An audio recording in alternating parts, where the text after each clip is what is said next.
Welcome to gen Z judge.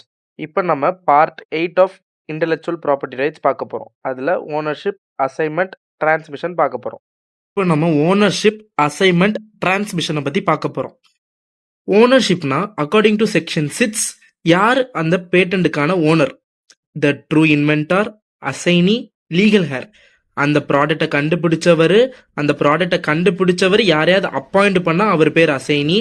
இப்போ அந்த ப்ராடக்டை கண்டுபிடிச்சவர் உயிரோட இல்லைன்னா அவரோட லீகல் ஹேர்ஸ், அவங்களுக்கு மட்டும்தான் ஓனர்ஷிப் ரைட்ஸ் கிடைக்கும் அக்கார்டிங் டு செக்ஷன் 6.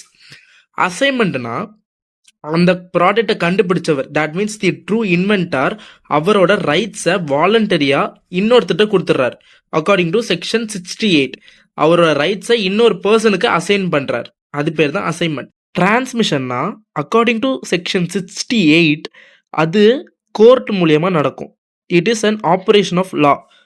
இதுக்கும் ட்ரூ ஓனருக்கும் எந்த சம்மந்தமும் இருக்காது. கோர்ட் ஆர்டர் தர மூலியமா அது இன்னொருத்தருக்கு இந்த பவர்ஸ் ரைட்ஸ் எல்லாம் போகும். ஸோ எப்போல்லாம் நடக்கும்னா, death of the true inventor, insolvency of the true inventor and merging of company. அந்த ட்ரூ இன்வென்டார் இறந்துட்டார்னா அதுக்கப்புறம் அவங்களுக்கு எந்த லீகல் ஹேர்ஸும் இல்லைன்னா the court may appoint any person to take over the rights. அந்த பேட்டன் ரைட்ஸை இன்னொருத்தர்கிட்ட கொடுத்துருவாங்க. இன்சால்வென்சினா அந்த ட்ரூ இன்வென்டார் இஸ் இன்சால்வெண்ட் அப்படின்ற பட்சத்தில் அந்த ரைட்ஸ் எல்லாத்தையுமே கோர்ட் எடுத்துக்கிட்டு இன்னொருத்தர்கிட்ட கொடுத்துருவாங்க. மெர்ஜிங் ஆஃப் கம்பெனிஸ்னா, ஃபார் எக்ஸாம்பிள் இப்போ 2 கம்பெனி இருக்குது, அந்த ஒரு கம்பெனி தான் பேட்டன் ரைட்ஸ் ஹோல்டு பண்ணுதுன்னா அது இன்னொரு கம்பெனி கூட மெர்ஜ் ஆகும்போது அதோட பேட்டன் ரைட்ஸும் இன்னொருத்தவங்களுக்கு போயிடும். It is an operation of law. அடுத்து நம்ம பார்ட் 9 பார்க்க போகிறோம். One of the important topic, infringement.